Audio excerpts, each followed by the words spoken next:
Hello and welcome back to Tobacco Road and Abroad. My name's Gareth Parsons, joined by Aiden Moore, and today we've got our college basketball 2025-2026 preview extravaganza.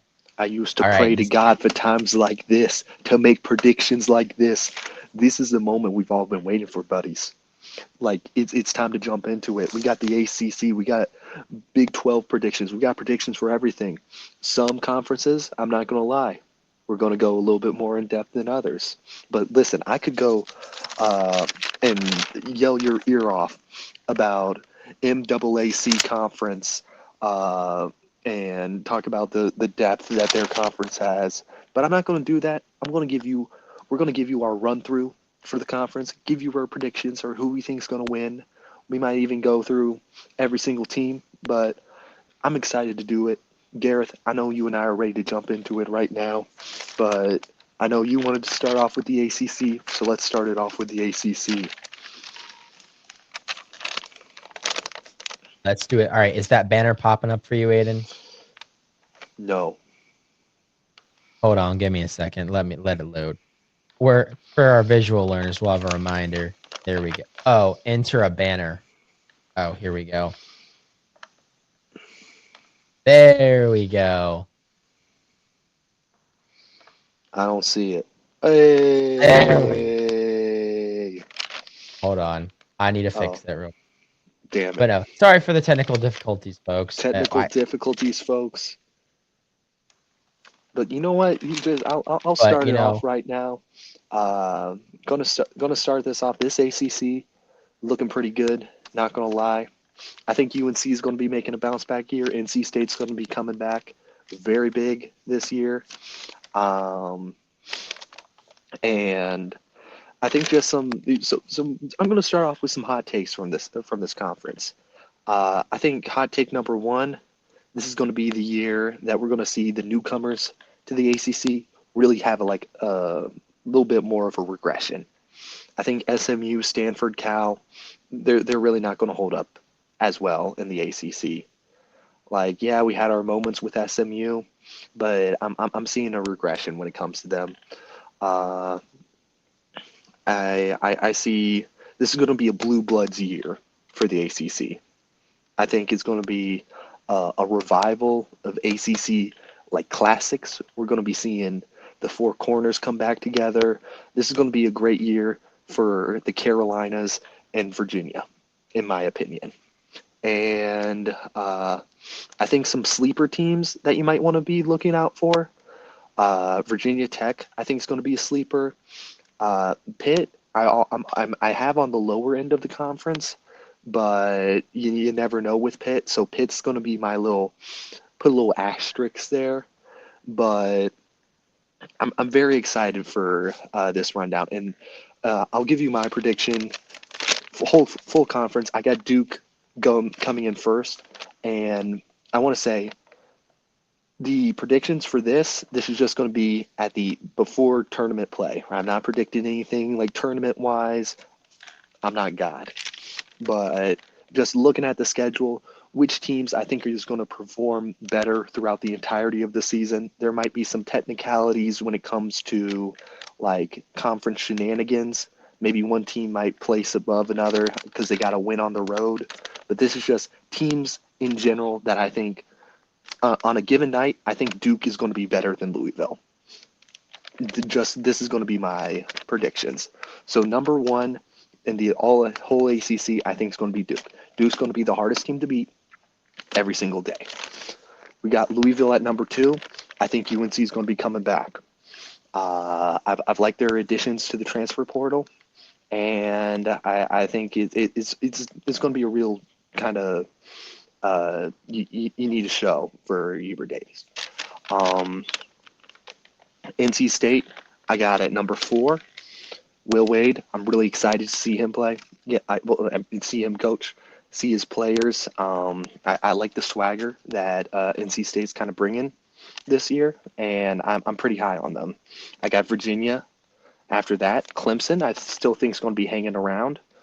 Then I got FSU. Wake Forest is going to be rounding out the four corners. I think they're going to be the weaker end of the four corners, but they're going to be a hard team to beat for the majority of the ACC. SMU and Stanford, I just have in the middle. But then I got Virginia Tech, Georgia Tech. These are going to be like in this tier. I'm kind of having them at the. It's going to be hard to beat them on the weekdays. I don't want to go to a Virginia Tech or Georgia Tech game during the weekday, especially like during a February. These are going to be tough teams. I got Pitt and Syracuse. Next, after that, I have Notre Dame, California, Boston College, and Miami. Yeah, I agree with you on a lot of these. Mine's kind of a similar vein. Like I'd say I'd focus on less on, say, for instance, if I have like a Clemson and Miami right next to each. I'm not saying I have that, but I'd just say, first example, I have like SMU and FSU at 8 and 9. That's not what I have. Yeah. But say that I'm not saying, oh, Florida State's absolutely not going to be better than SMU. I'm just saying on a given night, that's who I think is going to be better. They could be interchangeable. I'll let you know when I think two are not interchangeable, but I'll start with a few. I'll start from the top. Like Aiden, obviously, like Aiden, I've got Duke. I'm not getting good vibes from them this year, but I still think they're gonna be the best in the conference. I think they'll be a little bit less consistent than last year. This one was a hard one for me. I know this is kind of like the kind of bread and butter, your chalk pick, if you will. Mm-hmm. I've got Louisville, but I'm kind of having doubts. The talent is there. What I'm really concerned about is their depth. They don't have a lot of depth. Their starting five, flashy, scoring ability everywhere. I like what I see with that starting five. That is absolutely like Pat Kelsey's come out and said these are his five guys that, like, when he came to Louisville, this is what he envisioned. Guys like this as a starting five. All right. So I like that he's confident. There could be depth, but just not from the kind of the buzz that I've been seeing. Like when you've been seeing buzz about Louisville, the word depth has kind of been absent, if you get what I'm saying. So Louisville could have a little bit of a step back sophomore slump. Then kind of in that 3-4 spot, I've got State and UNC. I think they'll be very comparable this year. I think it'll be pretty evenly matched, and I think they'll honestly be a close third and fourth behind Louisville. I don't think there should be much room between them. I think there could be even a scenario where they both finish above Louisville just because of depth. Like, God forbid there's an injury. Like, yes, is Louisville's starting five probably better than NC State's and UNC? Yes. But the issue is, God forbid one of them goes down with an injury. Or, in my case, I'm just wondering, how is Louisville going to perform? We've been seeing a lot of sophomore slumps this year in college football for some of these teams. So I'm curious if we're going to see that trend in college basketball. After that kind of NC State UNC line, I've got Virginia just behind them. I like Ryan Odom as a coach. He did a lot of great things at VCU. The only thing I will say that he doesn't have that Will Wade has is experience at the Power 5 level. That's why I have him below NC State and Will Wade. Ryan Odom, great coach. He's who I wanted. Honestly, I'll admit it. I didn't think we were getting Will Wade. I wanted Ryan Odom instead of Will Wade. My mind's changed after seeing what Will Wade did in the offseason. My mind has changed. But Ryan Odom was who I wanted for NC State. Yeah. After that, I've got Clemson. Brad Brunell will always put together a really good team. That's all I'll say. He'll put together a really good team. They will always fight. Even on there's years where they don't have a whole lot of talent, they will fight. They'll be scrappy. They're going to be a really hard team to beat. And winning in Little John Arena is never an easy task. After that, I've got a surprise one. I've got Miami. They're currently head coached by former Duke assistant Jai Lucas. A lot of these coaches from this Duke coaching tree usually tend to pan out pretty well. So I've get some eyes on Miami. I'm not saying they're making the tournament, but I'm saying they could surprise some people. After that, SMU, sophomore slump. I like them. They're obviously talented, but I'm going to be real. That was probably the most fraudulent 27-3 team I've ever seen. I'm sorry. They finished 27-6. That was probably the most fraudulent 27-6 team I've ever seen. And there were some fraudulent 27-6 teams the COVID year. Not the COVID year, the 2021 when they were still canceling games. Like 2021, 2022 season. They were still canceling games for COVID, but most teams had full schedules. Like, I'm saying that level of fraudulent, the teams that Mm-hmm. cancel games. After that, I've got Pitt. I'm of a similar vein with Aiden's thing with Pitt. They've brought in a lot of talent. I like a lot of the talent they've brought in. The question is, can it perform? Pitt in basketball and in football has been kind of known. They start hot. They start scorching hot. Like, there's talks of them, being, in football, being a college football playoff contender, which this year that's still in the case. I'm not like throwing shade at them for this year. I'm saying generally. Mm-hmm. Basketball, same deal. There's been times in basketball they've started out 7-0 in conference play. And then, they finish 0-12, 13 in conference play from there. So, or 0-11, my bad. 0-11. There's only 18 conference games. 0-11. So, Pitt for me is kind of a go either way, that kind of 10 spot. After that, I've got Syracuse. They're returning a lot of talent. They've brought in some really talented freshmen. Just like that, I don't know. Post Jim Boeheim, Syracuse really hasn't done a whole lot. So, and we've seen a lot of their talent transfer out to some of these mid majors, like NC State's Quadir Copeland was at Syracuse 2 years ago, transferred to McNeese, has reinvented himself and found himself in NC State's rotation. So we'll continue to see how Syracuse does. I don't hate them. I'm hoping they get back to what they were, a former Big East, almost blue blood level.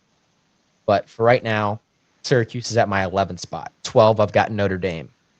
Notre Dame, their head coach is in their second year. He's brought in some really talented freshmen, similar to Syracuse, but I'm just not sure. It's an unproven team. He retained some key players. I will say Notre Dame's retained some key players, but a lot of their talent they've brought in is freshmen and high school recruits, which can be good. They can be good, but not as sold on them. And I can see the look on Aiden's face. I think he's noticed what team I've left out until the point. I think he's noticed. In the 13th spot, give me Wake Forest. Mm. Wake Forest.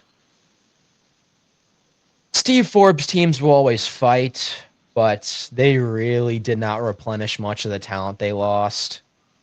They have an interesting center they brought in, Schweiger. Schweiger, I think that's his name. He's physical, but I've got some concerns about his athleticism and kind of mobility. I'm not in like a fat way. It's just he moves awkwardly. Like I'm not accusing him of being like DJ Burns level mobility issues. Wake Forest didn't really replenish their team. For all the talent they had last year, they really should have done better. And I think that's kind of like I like Steve Forbes as a coach, but I'll be the first to admit he's underperformed. And with a team last year that was so talented that underperformed and you didn't really reload anything, and particularly with how the ACC is kind of going to see a reinvigoration this year, I think Wake Forest could be kind of thrown to the wayside. And I think Steve Forbes may be looking for a new job come April. After that, I've got Virginia Tech. Virginia Tech, I'm not entirely sold on. I'm similar to Aiden. I've got them in the category where you don't really want to play them away from home. Their home environment, regardless of whether they're good or not, their fans show up. I will Mm-hmm. say credit to Virginia Tech athletics. Even when they're god awful, those fans show up.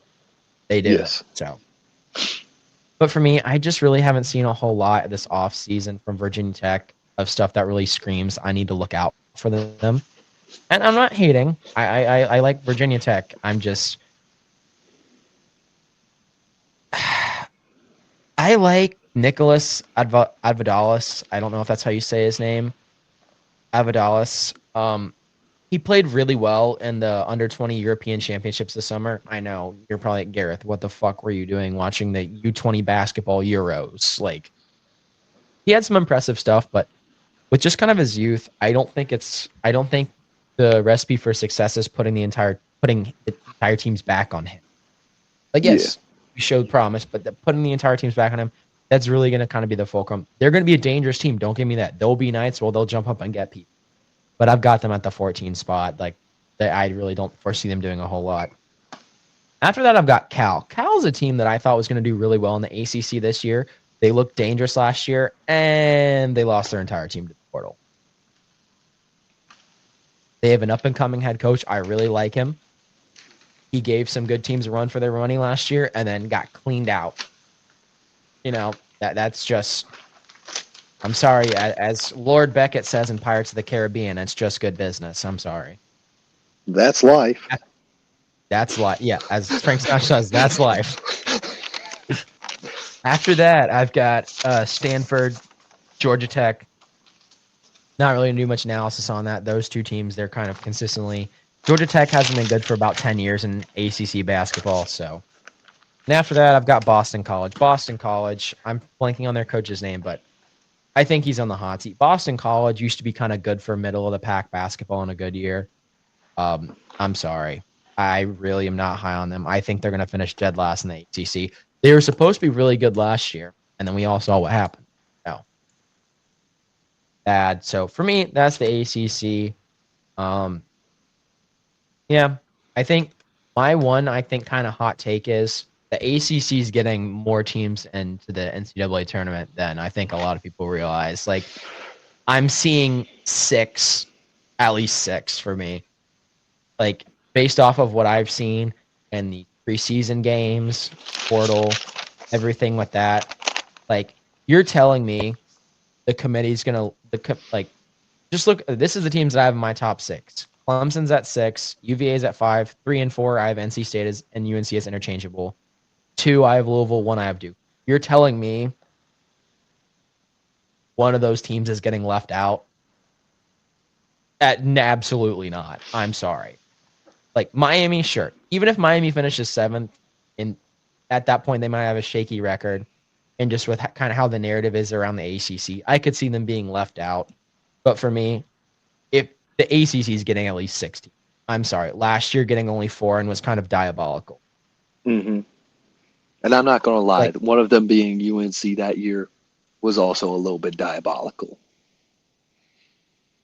Off but year for for me, us. off year. Yeah. But for me, that's what I've got for the ACC.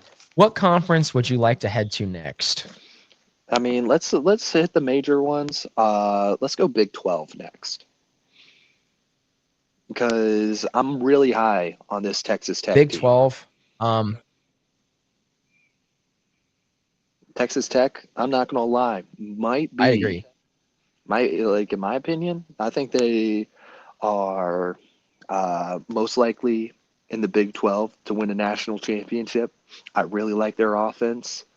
Um, Scoring proficiency is pretty good. I think any night you're going to be going up against Texas Tech is going to be an absolute shootout. I think a lot of teams aren't going to be able to keep up with that.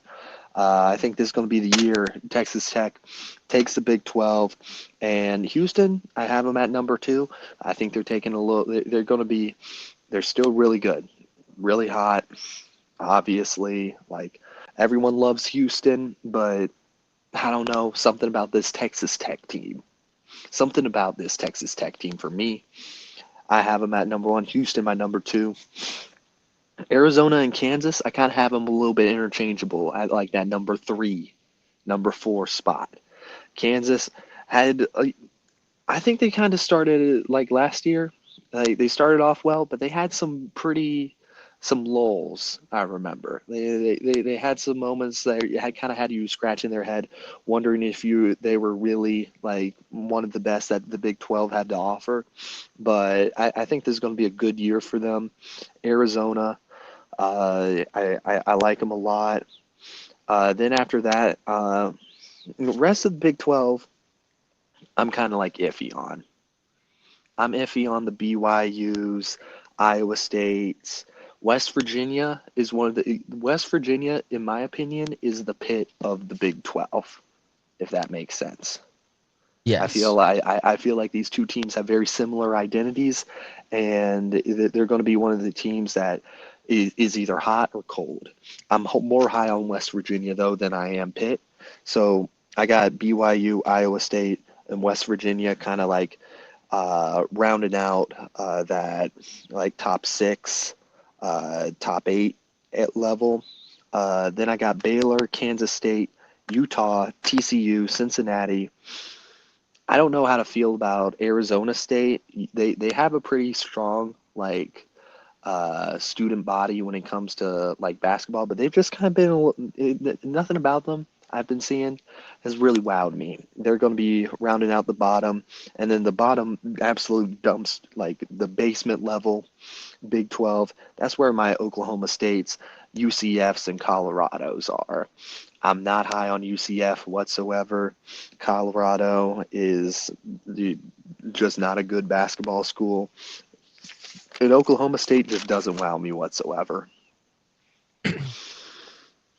Yeah, I'd agree with you on that.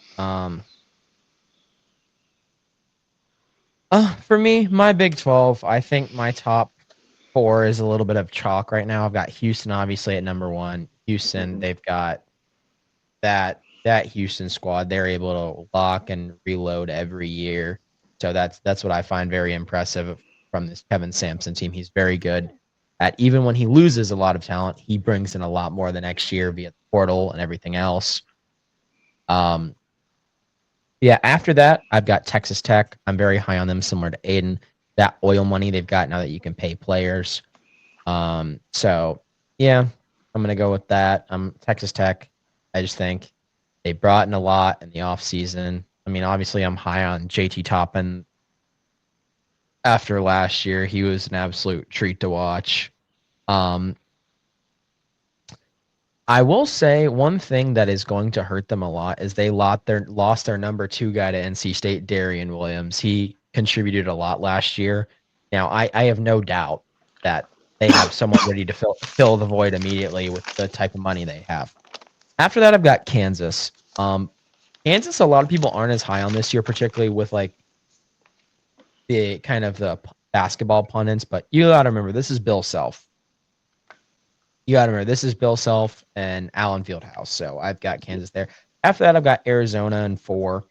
Mm-hmm. Arizona, they're always kind of solid, but I feel like they kind of have taken a step back in recent years. Like they've kind of let their game slip a little bit, if you know what I mean. After that, I've got BYU.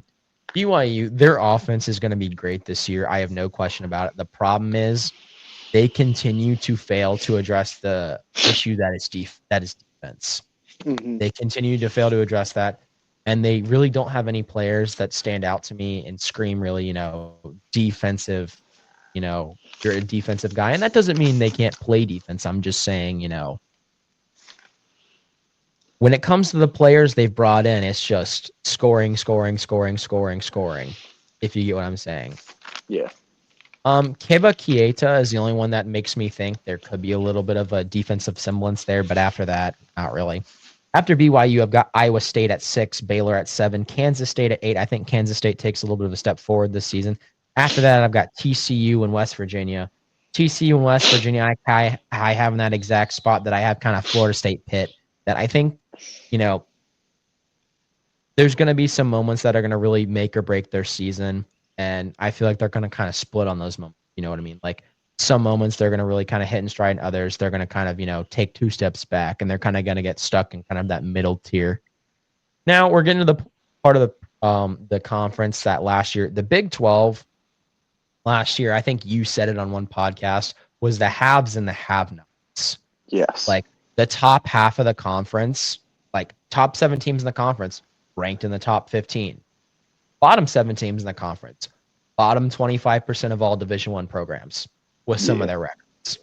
Yeah, I think we're getting. I don't think it's gonna be half and half. I think it's gonna be about 10 and 16 when it comes to the haves and have-nots. I'm not saying 9 and 10 are gonna be ranked.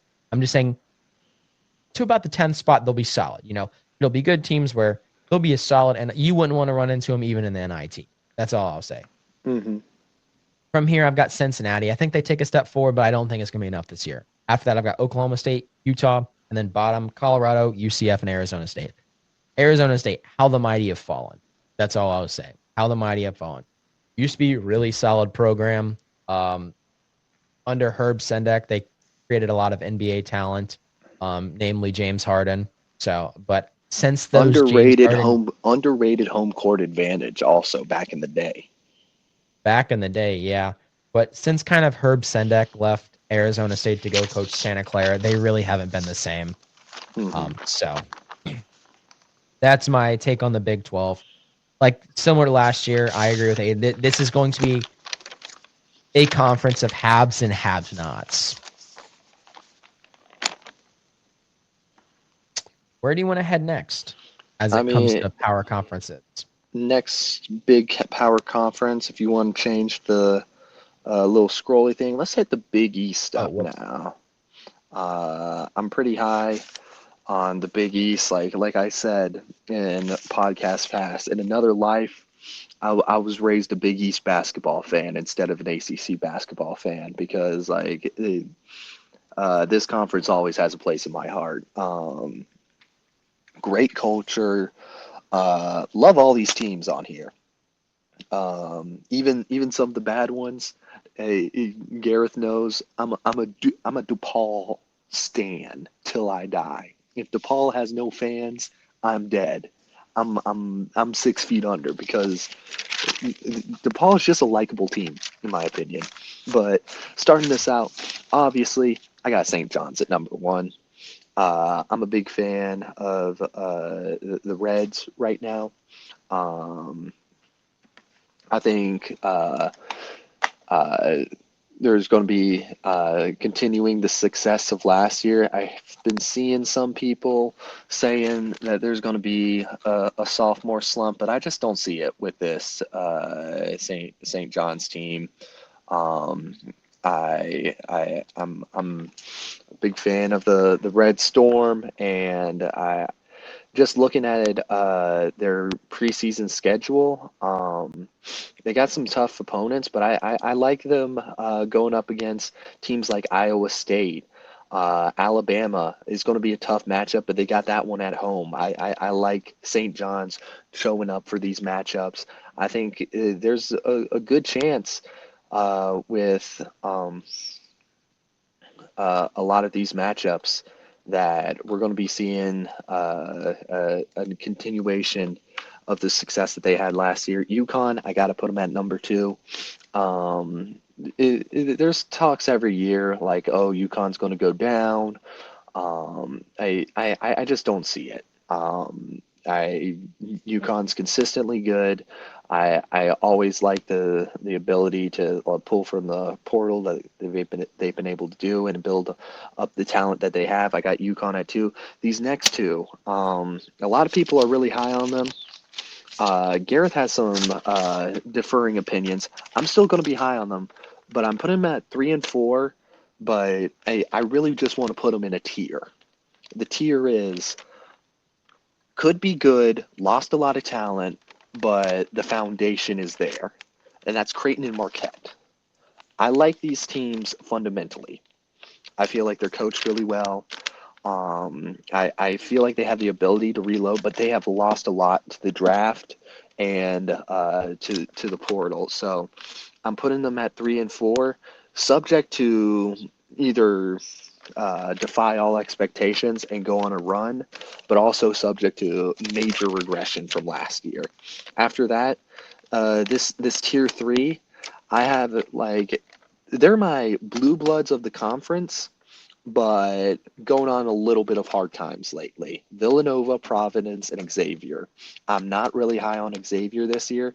I like Providence's ability to maybe come back this year if they can stay healthy and like keep it going. Providence, I think, could do really well, but right now, I kind of have them at the middle of the conference, and Villanova is just above them. After that, I have the bottom half of the conference. I got DePaul, Butler, and Seton Hall. Of these three teams, DePaul's always going to be the one that I highlight the most, just because I like this team's ability to get games close and really make it difficult for the opponent. DePaul's the type of team to keep it close against UConn on any night when they're at home. Away, all bets are off. I'm sorry, I'm not confident on DePaul on the road, but I don't want to go to DePaul on a road game at all. Butler and Seton Hall, I'm a lot more weak on these teams. I think there's going to be some major regression, and Seton Hall, I'm not seeing anything. I'm just seeing a continuation of last year.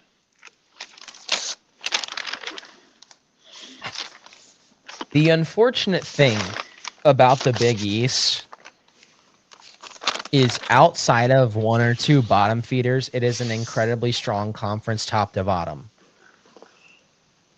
And there is only 11 spots in this conference.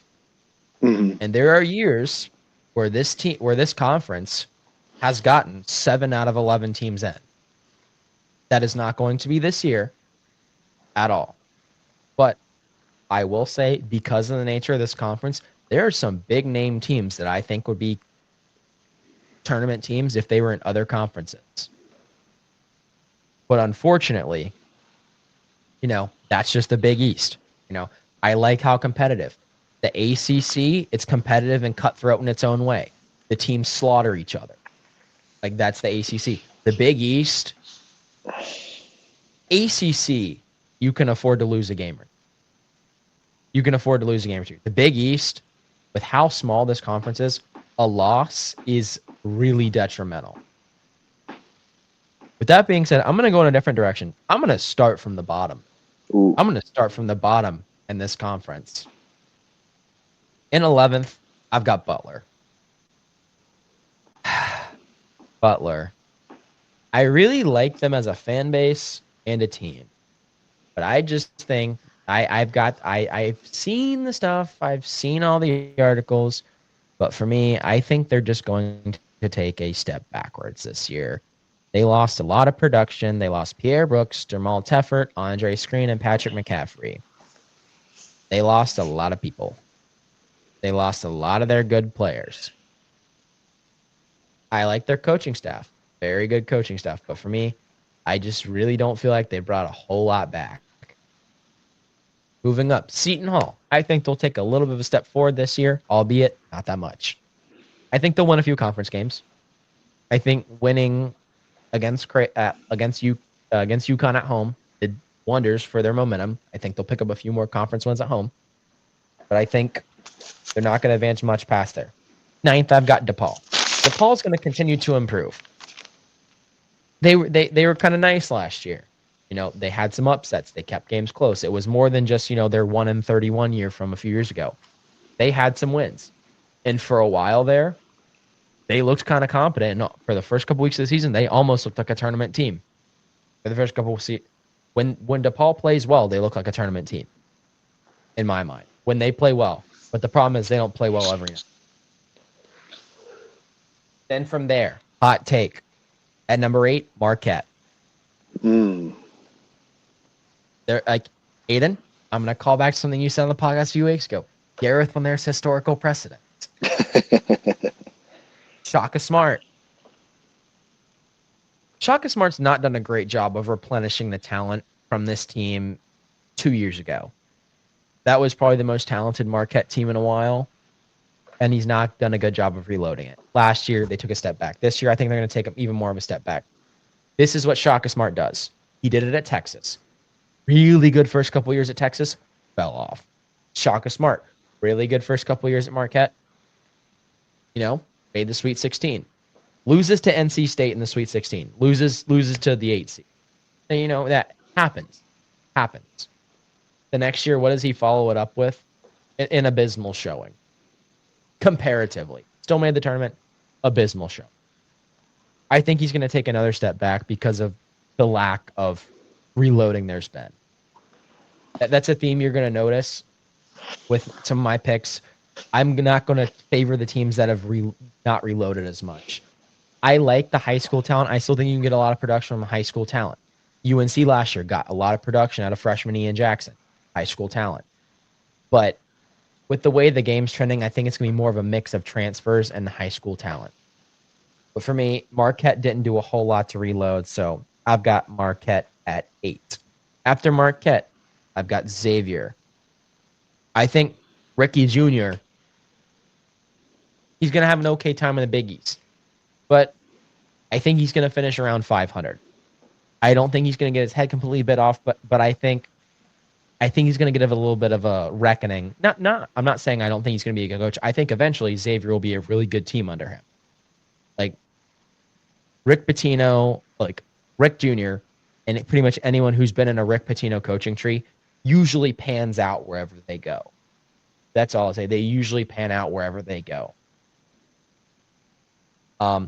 After Xavier, I've got Villanova. Villanova, I think this is an interesting take, and I say this as a Villanova hater. Villanova has brought in the Maryland head coach. Interesting hire, but I think in terms of historical relevancy, I think Villanova is a better job than Maryland. Like that, if I were a Maryland coach, even if I had them in the top 10 and a Villanova opening came up, like if I was a Maryland team that was a top 10 team, but I still wasn't winning anything, like I wasn't winning the Big Ten championship, I didn't win a national title, I'm going to Villanova. Does that make sense? Yeah. So at 6, give me Villanova. Then, after that, at the 5 spot,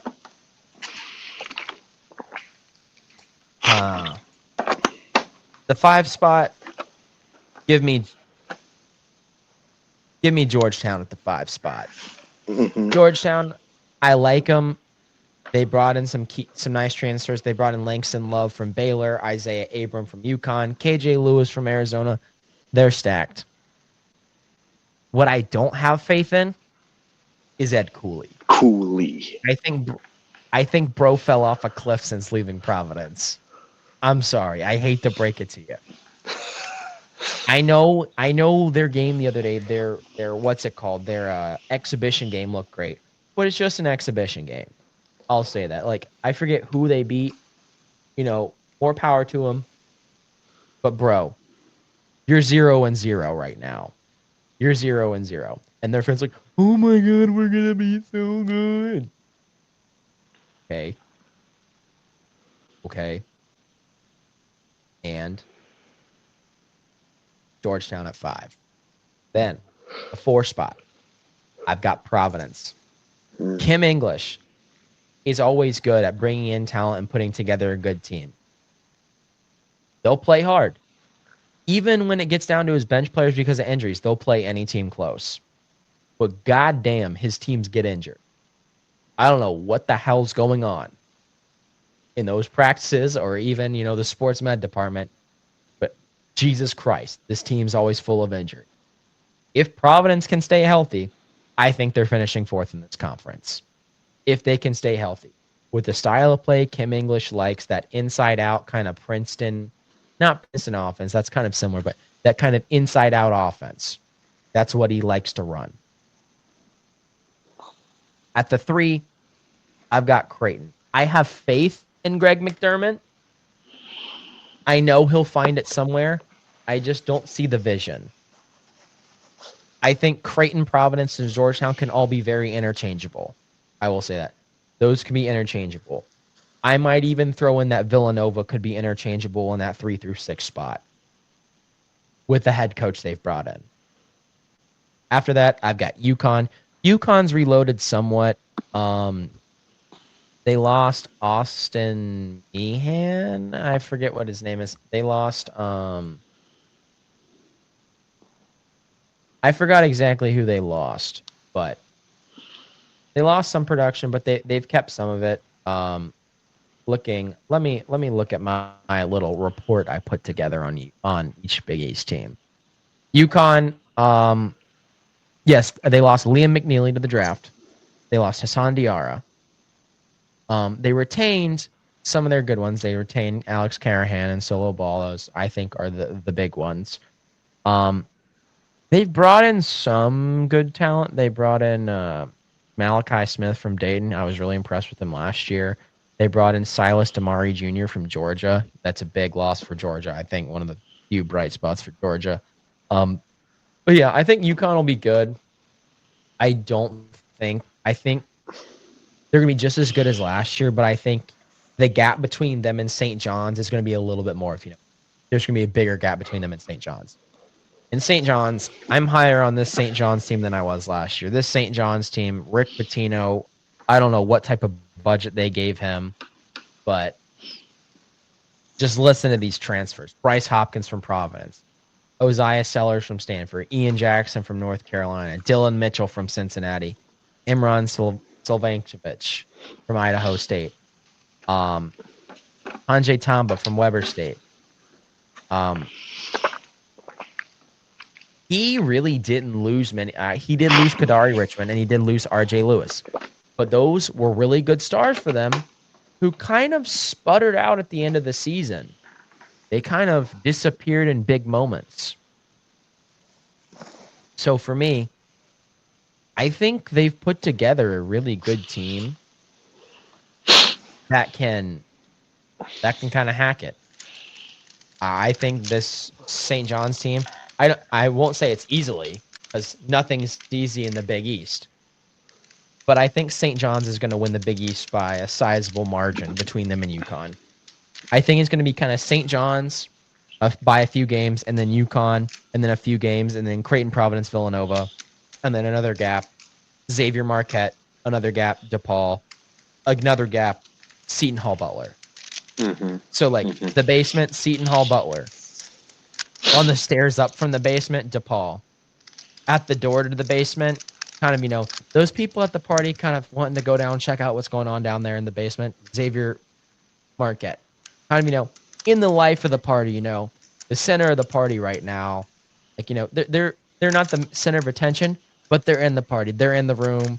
They're in the room with all the food and the drinks, That's where I've got Villanova, Georgetown, Providence, and Creighton. Then UConn, UConn's kind of, maybe he's a guy sitting on the couch with a beer chilling. He's got control of the remote of whatever game's on. Mm-hmm. And then kind of the guy standing on the chair in the center of the room doing the frat flick is St. John's. Yeah. Sorry to use the college party motif, but I feel like just it's an apt one. I just realized I did skip over Georgetown in my rankings, but I have them just under Providence, above Xavier, kind of in that Villanova Providence Xavier tier. I think it's more of a Villanova Providence Georgetown tier. Xavier's just kind of in this tier, kind of in and out, kind of like Gareth was saying. Now, I will say I am high on this Providence team. I'll give since Aiden and I broke down State and Carolina a little bit. I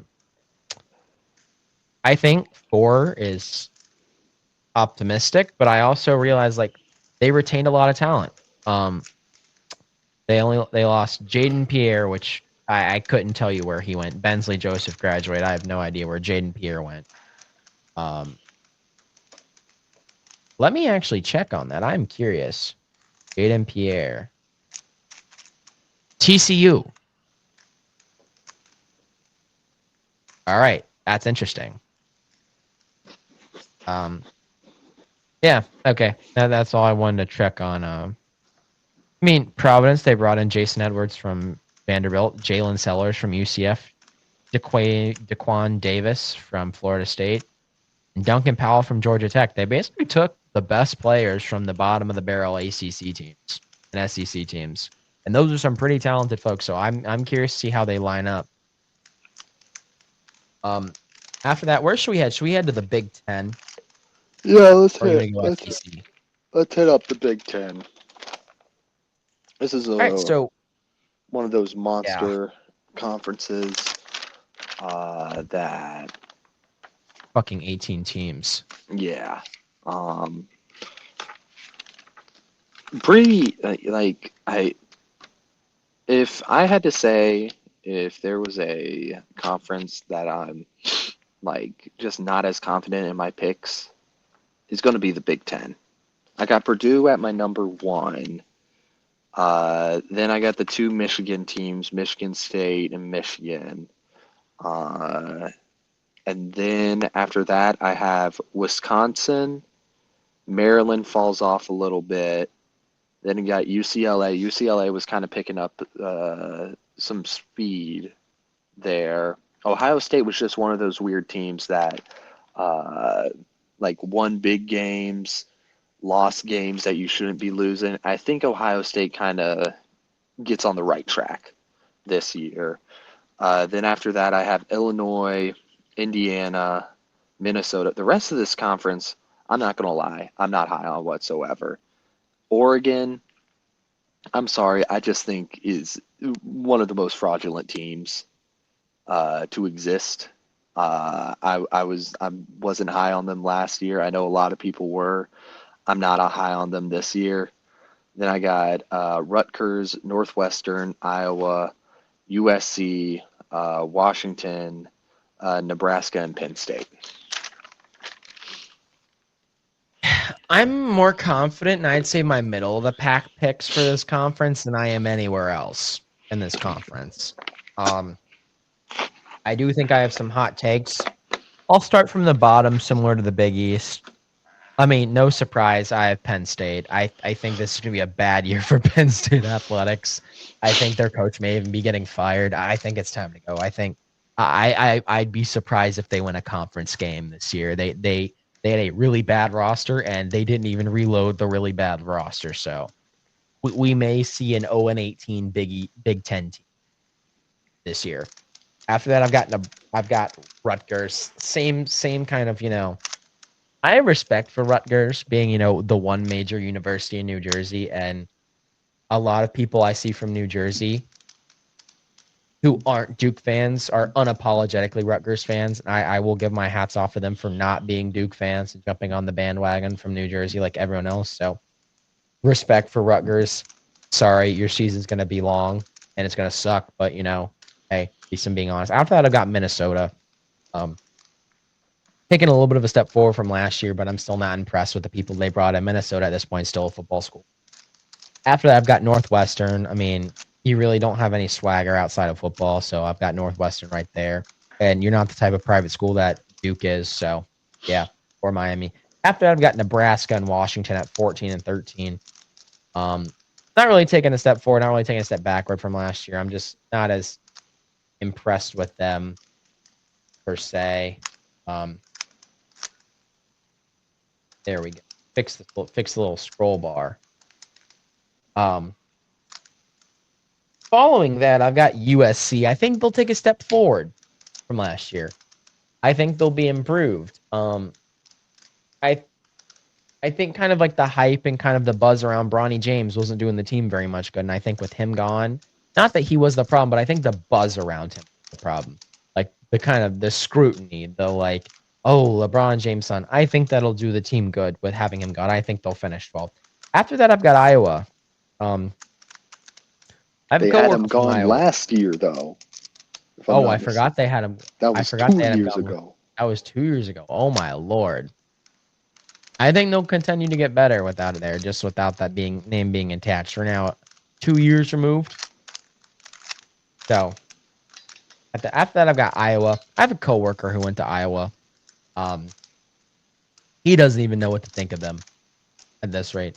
He's still focused on football, and he goes, I'd rather not think about Iowa basketball right now. I want to worry about one problem at a time. I'm like, you know what? Fair. Very fair. So, Iowa, I've got them at 11. I think kind of middle of the pack in this conference. I think that's where they'll be. After that, I've got controversial take, Illinois. Illinois, I think, are taking a big step back this year.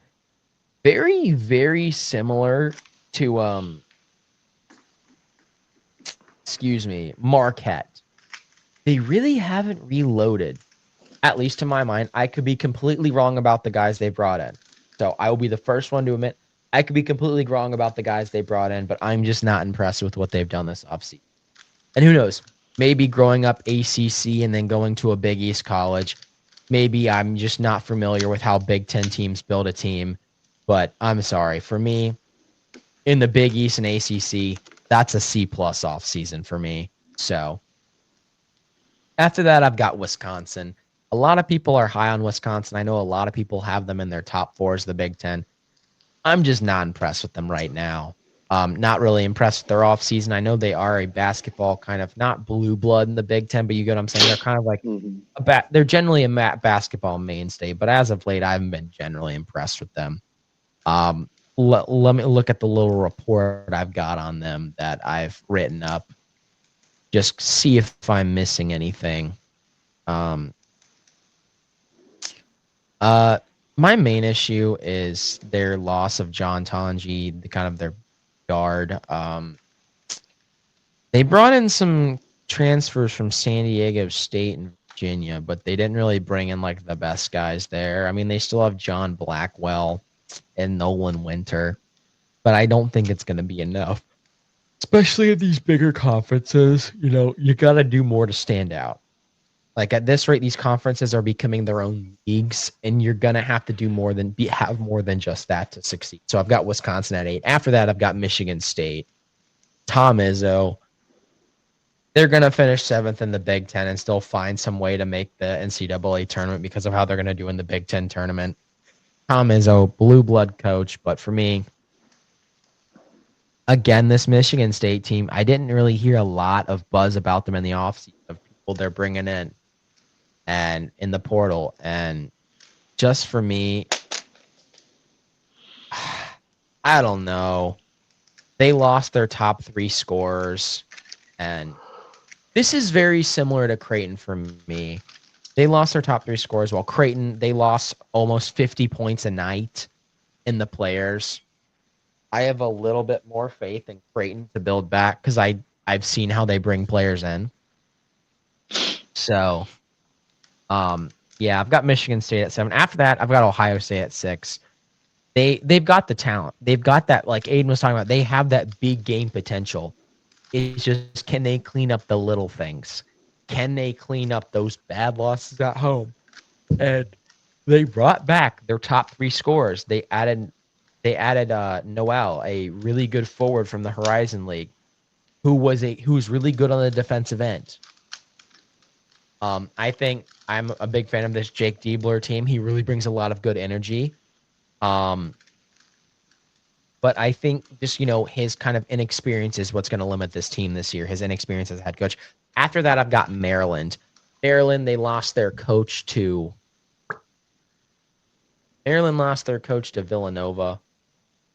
But I believe they brought in the Texas A&M head coach, if I'm not mistaken. Yes, they brought in Buzz Williams from Texas A&M. I think even though Maryland losing their head coach is going to make them take a step back, I think Buzz Williams will elevate them back up a little bit. They're going to play a really physical style of basketball that Texas A&M's been known to play the last couple seasons. So I've got Maryland at a nice 5. Definitely make a tournament. After that, I've got Indiana. I think Indiana is going to take a little bit more of a step forward this year as well. I have Indiana at the 4 mark, like I said. Indiana are bringing in some really, really talented people. I mean, they brought in Darian DeVry as their new coach. They brought in Sunbelt Player of the Year, Connery,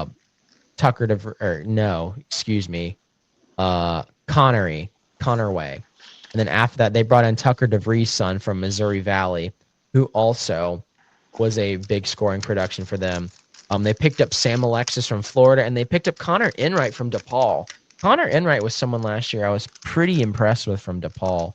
I don't think he played a whole lot, but I did see him in a few games last year, and he really, really, really impressed me in the few games that I saw last year from DePaul. He was really good at spreading the ball around. He averaged, I believed, around 7 assists a game, which in the Big East, that's pretty good. So I'd say look at Indiana and take a step forward this year. So I've got Indiana at 4. After that, I've got Purdue at 3. This could be that I'm just freaking tired of Purdue. This has nothing to do with the Final Four 2 years ago. I've been tired of Purdue for years. And I know Aiden picked them to win, but I think you agree. There's just the narrative around them is just kind of tiring at this point. Oh, national championship caliber team. You can't finish. I'm sorry. You've lost all your big players. I believe you lost Braden Smith, if I'm not mistaken. Or did they retain him? They might have retained. Oh, they did bring him back. I forgot. He's got 1 more year. People saying they're the clear team to beat. I'm sorry. I'm just not entirely impressed with the production they brought in to help out Braden Smith because I don't think he can do it all. So for me, I've got Purdue at 3. That's still a solid team. I still think they'll be ranked. But I don't think they're going to have that, kind of one seed Final Four, firepower that people think they're going to have. After that, I've got UCLA. UCLA is another team that I'm kind of high on this year. I think they're going to bringing back a lot of production from last year. They brought back Bilodeau. They brought back Dent, or not Dent. They brought in Dent from New Mexico. They retained a lot of their depth, particularly when it comes to their defensive players. They've also added Dent, who's also great on the defensive end, and he's also just really well-rounded. They've got Sky Clark, who I've been really impressed with. Obviously, Bilodeau I mentioned. Eric Daly, another guy I'm really, really been impressed with. UCLA not only retained a lot, but they patched up the ship where there was holes. That's why I've got them my 2 spot. And at number 1, I've got kind of a hot take. People have them finishing the top 4, but I've got a hot take. I've got Michigan. Ooh. Roddy Gale, Yaxel Lindenberg, Elliot Cadeau, Morris Johnson from Illinois. This team is stacked.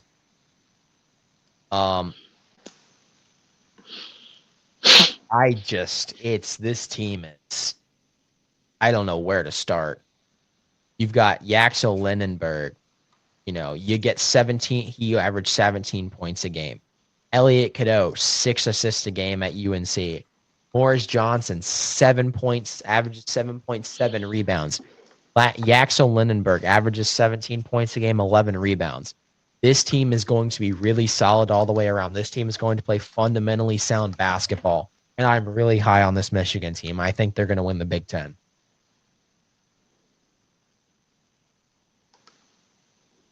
Shall we proceed to the SEC, Aiden?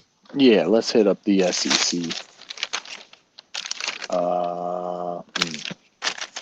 Where do I have my SEC notes?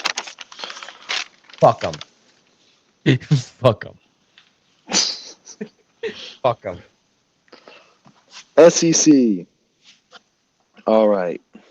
So,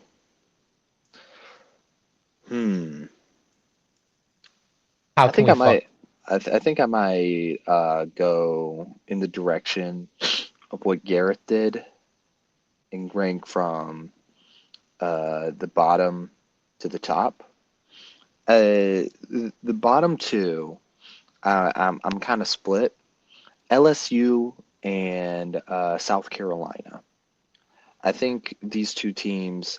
So with South Carolina, I do like their defensive production. Cannot generate shots to save their life. And LSU, pretty good offensively speaking, but has no defense whatsoever. And I don't think it's going to be very conducive to success in the SEC. So I have them at the bottom. And after that, I have Georgia, Oklahoma, Texas, Vandy.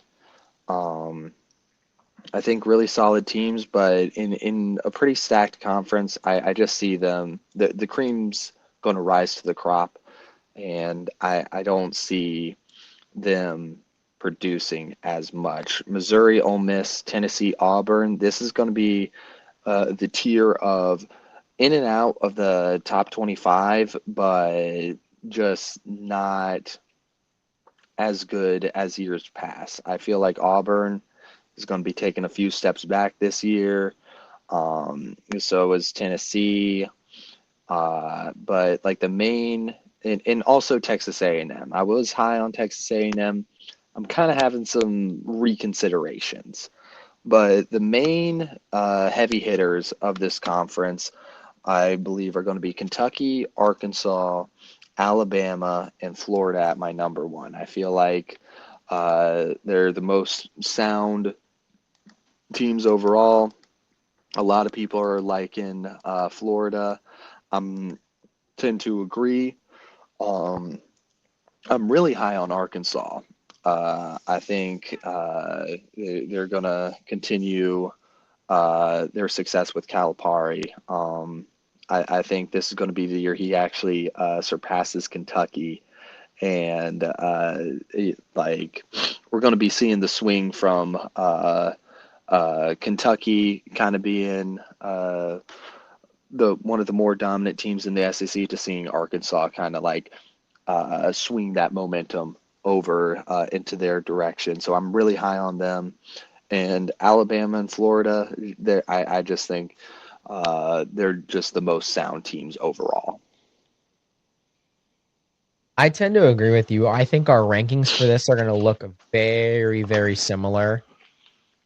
I've got some points I'd like to make along the way, similar to what Aiden's been doing. But for me, I'm going to start off. I've got some hot takes in this. I think there's going to be some. I've got some interesting hot takes. So, bottom of the barrel, 16th. I've got LSU. Since Will Wade left, you haven't done a whole lot. That's all I'm gonna put there. 15, UGA. You had some dudes. You were just a victim of a stat conference. You had some dudes, but unfortunately, those dudes went elsewhere. I'm sorry. Your dudes went elsewhere. Respect your basketball program. You've done a lot in the past couple of years to try and revitalize it.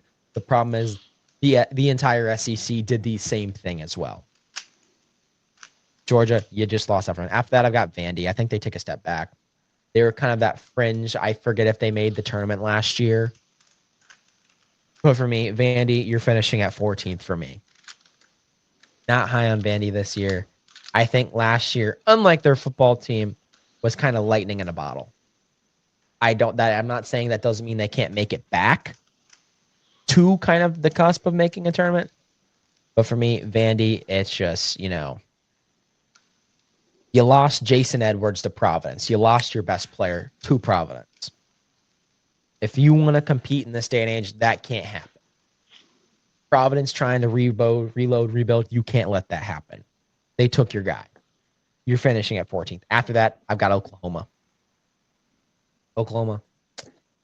I don't know. This Oklahoma team, they started out hot last year, if I'm not mistaken. That might have been 2 years ago they started out hot.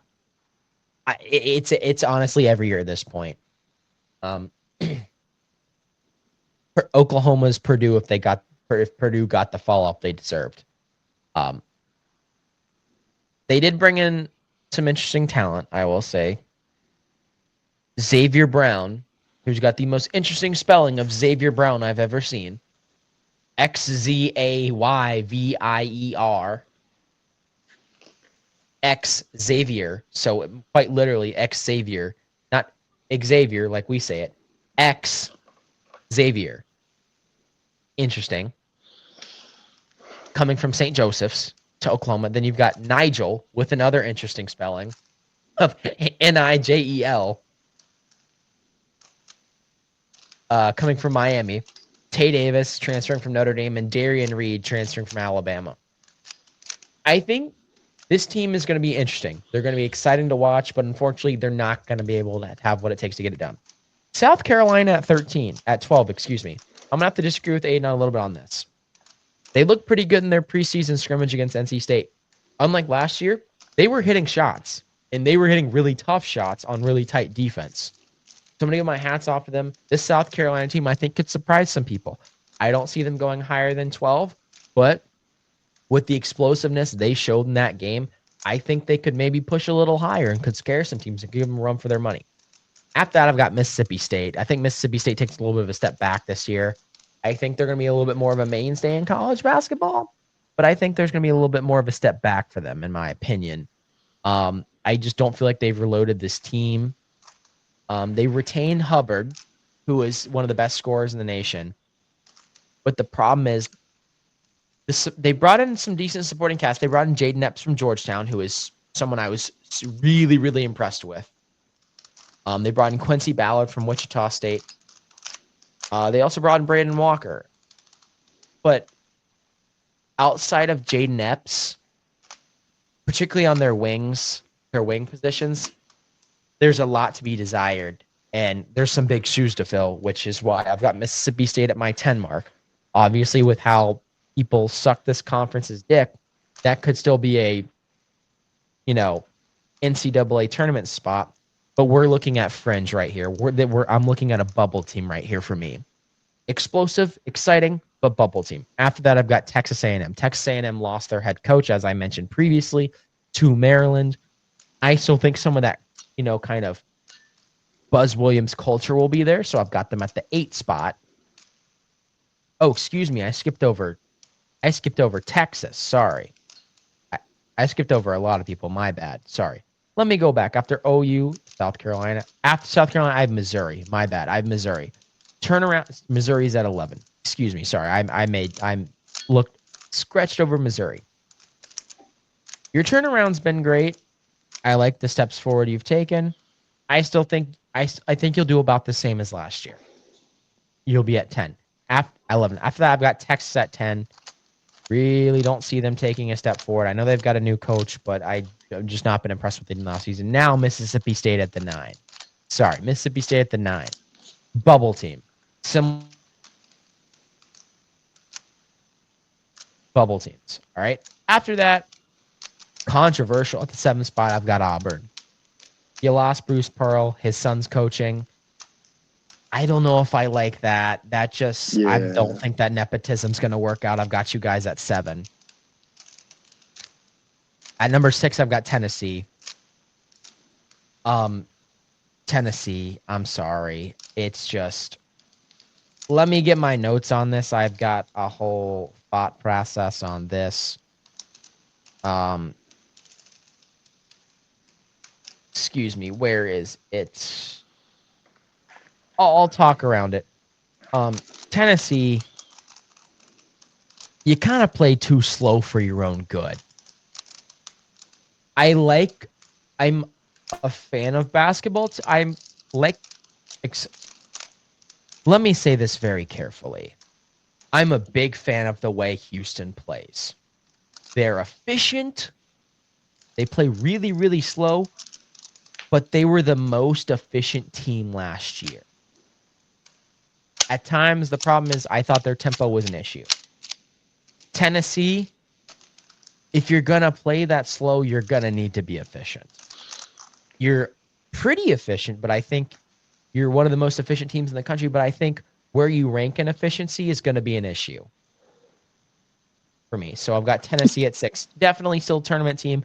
Could still very well be ranked. I just think with their level of efficiency, they're going to need to up their tempo a little. After that, my hot take, Ole Miss. I'm a big Chris Beard fan. Chris Beard, Rick Pitino disciple. This is going to be a dangerous team. Watch out. After that, I've got Arkansas. A lot of people have Arkansas finishing that 8, 9, 10 mark in the SEC. No. This is John Calipari. He started to figure it out end of last season. I've got Arkansas at 4. After that, I've got Kentucky. Mark Pope led still, I think. Still led by Mark Pope, if I'm not mistaken. Believe so. Yes, still led by Mark Pope. Mark Pope, that's who Georgetown beat in the game the other day. Mark Pope. This Kentucky team, they've started slow before, but still, I've got a lot of faith in this Mark Pope team. I feel like he did them justice last year. A lot of people have them finishing top 2. For me, they're at my 3. They reloaded a lot. They brought in Jalad Lowe from Pittsburgh. Pittsburgh's best player last year, averaging 16 points, 6 assists per game. He's going to be big for him. They brought in a transfer, Denzel Aberdeen from Florida. They brought in Cam Williams from Tulane. Jaden Quintons from Arizona State. They brought in people from all over. They retained Otaga Owe.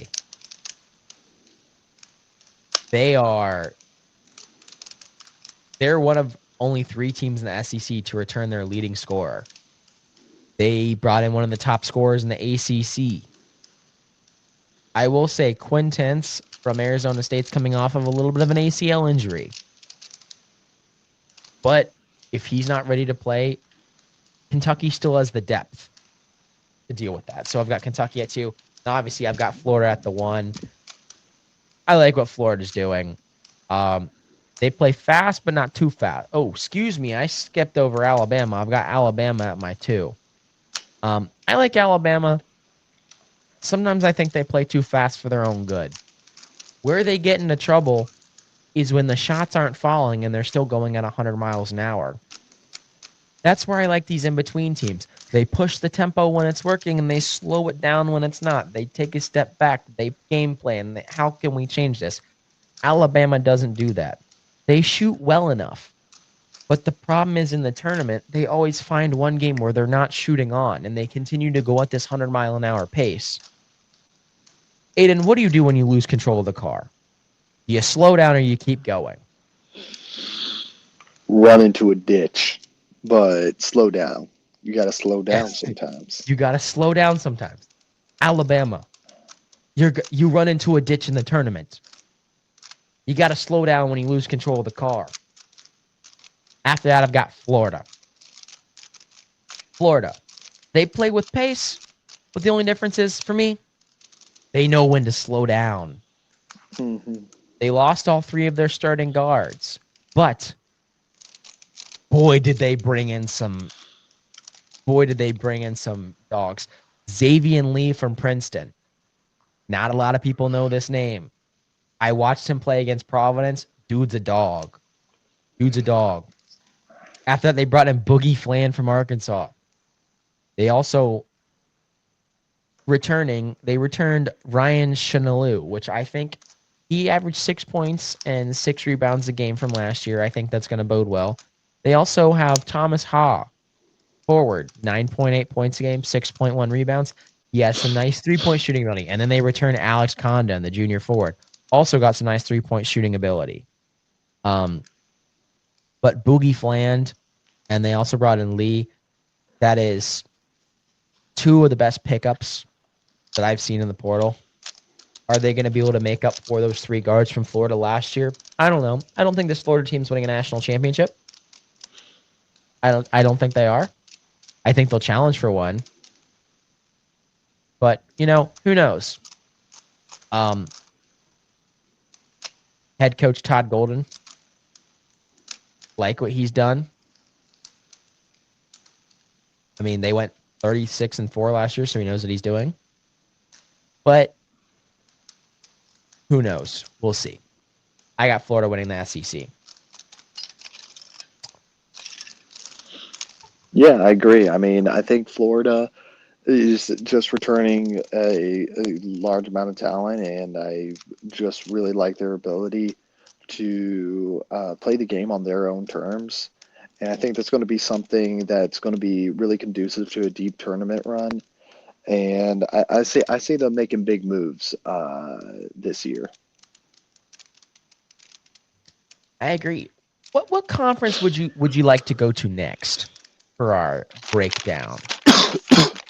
Well, we've hit all the major conferences. We could probably now just kind of go through different standout conferences that we might want to highlight. I mean, the A10 is one that we can really highlight. I mean, I don't think we should go into as depth as we did with like the SEC and Big Ten and all these other big conferences. But I'll say standouts from the A10.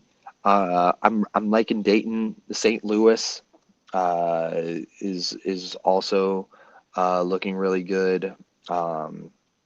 They've just been kind of the trendy team as of late, but I think this is going to be the year Dayton really kind of comes back and one of the more blue bloods of the conference. I think they're going to be doing good. VCU, I'm interested to see how they're going to do with losing their coach, but still a really strong basketball culture in that school. So I'm interested to see how they're going to do.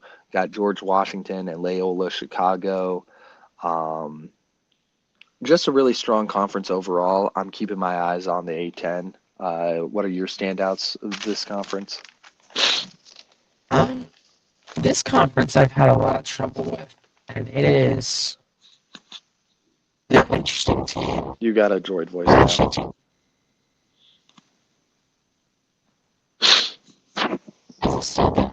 Yeah. Also, get rid of the. You can get rid of the SEC thing.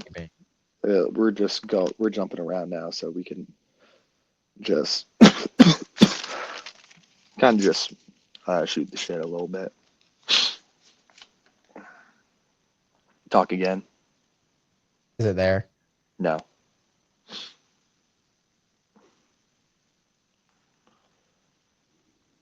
I have an idea. Hold on. Tidbits.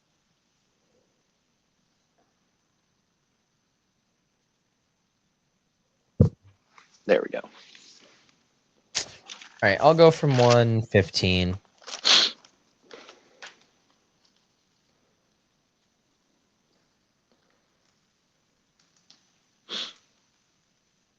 Yeah, I like the A10 a lot. They're one of my favorite conferences to watch. That's not a Power 5 conference. Honestly, I'd even put the A10 as more fun than some of the Power 5 conferences I watch. I'd put them, God love the Big Ten, but I'd rather watch some A10 basketball. I'd rather watch some WCC basketball. I wouldn't throw American in there. There's teams in the American I'd rather watch than the Big Ten, but not throw shade at the Big Ten, but the A10, I like this conference. For me, standouts, obviously, I agree, Dayton and St. Louis. George Mason's even being thrown around a little bit this year. Yeah. Another team that I like a lot. Elsewhere in the big, or not big, Big Ten. Oh my God. Other places in the A10. I've got. I don't know necessarily if I agree that VCU's running it back. I'm not. I don't entirely agree. Yeah. I see a lot of people having the top three being VCU, Loyola, St. Joe's. I see a lot of people having Dayton far down. Don't know if I agree with that. I like Dayton. I like Dayton's ability to reload. Me too. I've got Dayton to win that conference. After that, I've got St. Louis. Yep.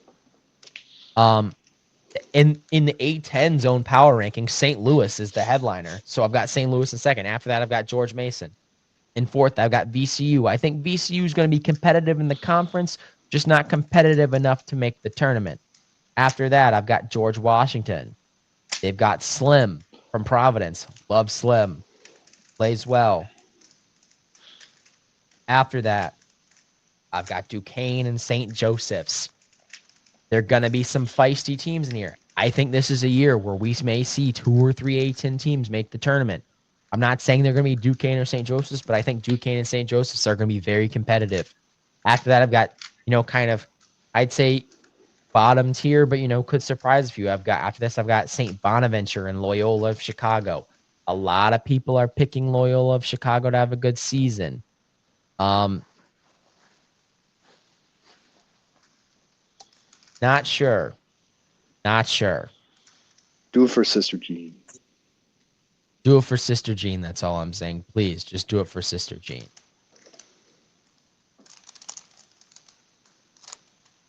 You know what? I'm rethinking some things. I'm going to flip George Washington and Loyola. I'm just having Loyola's going to finish 5th in the conference. 5th or higher. I'm not very high on GW. All right. It's GW. So Loyola in 5th, then Duquesne, St. John, St. Bonaventure, then George Washington 9th. After that, I've got Davidson in 10th. Davidson, I really don't know what to think about Davidson. I'm sorry. It's just they've kind of been in a limbo since Steph Curry. I mean, they were 17 and 16 last year. They lost all of their talent to the portal. They kind of got wrecked. They got some transfers from Army. They got Parker Fredrickson from Wake Forest. He could be a big one, but I got Davidson at 10. At 11, I've got URI. This is kind of a make or break year for Rhode Island. They brought in Keenan Eicher from Northern Kentucky. They brought in Kyler Korchan from Minnesota. They brought in Miles Corey from South Alabama. I think they're going to be a little bit more of a well-rounded team. I mean, they went 18 and 13 last year. They were kind of a competitor, but we'll see. I mean, they went 7 and 11 in conference. is going to be make or break for Archie. After that, I've got the Richmond Spiders at 12. Yeah. Following that, I've got LaSalle and Fordham. Those are kind of bottom of the barrel for the A10 for me. Yeah. So yeah, gonna be a rough year for him. That's kind of my breakdown. My teams to watch out for: Dayton, St. Louis, George Mason, VCU, and Loyola. I think it's anyone's game out of those five. Yeah, I believe those are teams to look out for. I'm also keeping my eyes on URI. They're just one of those weird teams that I feel like you need to uh, be on the lookout for. Not for like winning the conference by any means. Like I have them in the middle of the pack. But I think they're just going to be one of those weird teams that they're going to get a couple good wins at home. Moving on, ASUN. I just wanted to highlight this conference for a little bit, just to point out North Alabama. They're one of these like new coming teams that I don't know how I feel about. You know, they had a good year last year, kind of got a little bit snubbed. I like this North Alabama team. I think they could be making their first NCAA tournament appearance this year, in my opinion. I'm just saying, keep your eyes out for North Alabama. Um, in the American East, Bryant, Vermont, and Maine are kind of like my main standouts. Maybe Binghamton and New Hampshire are also teams to look out for. But that's just my opinion on the American East. You want to go more in depth on the American? Um, yeah, I'd actually like before we get into the American, I'd like to touch on some of the conferences you touched on, starting with the ASUN. Lipscomb's a team I'm really high on. Mm-hmm. Obviously, North Alabama, a team to look out for. But for me, it's all eyes on Lipscomb. I think this team is slated to have a really, really, really good season. I like the players they brought in. I like the players they've retained. So, give me Lipscomb out of the ASUN. Another team, Austin Pay, is another team I'm very high on. Yeah. For me, the American East, I've got some interesting takes for the American East. For me, not as high on SUNY Binghamton as Aiden is, but for me, my kind of three to win this one to look out for were going to be either Bryant, Vermont, or Maine. For me, I'm really high on Maine. Ace Flags looked really good. Some Yeah. of their scrimmages that I've seen. So I've got Maine to win the American East. So give me Ace Flag. With that, we'll jump into the American. You want to start with your American preview, or do you want me to start? My three are going to be Memphis. I think Wichita State's due for another good year. I just got a feeling like they kind of got. This is just more of a vibes pick for me. They got to get it together sometime. They've just been middle of the American for so long. They got to get it together. Temple, that's another team that I've kind of been on the up in basketball.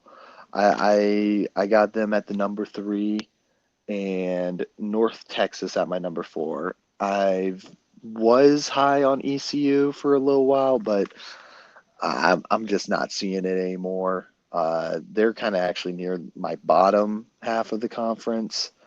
Uh, it's just a real conference of just like I got the five of Memphis, Wichita State, Temple, North Texas, and FAU. The rest, I'm not gonna lie, that's chalk. It's just Tulane, UAB, ECU, South Florida, Texas San Antonio, Tulsa, Rice, Charlotte. After that five, I'm just not impressed with anything else. Um, a lot of people this year are very high on South Florida. They brought in he brought a lot of people in from from Arkansas State. A lot of people are picking them to win. I'll believe it For when I see me, it. I'll believe it when I see it. Yeah. For me, my American actually I feel like looks really interesting. Um,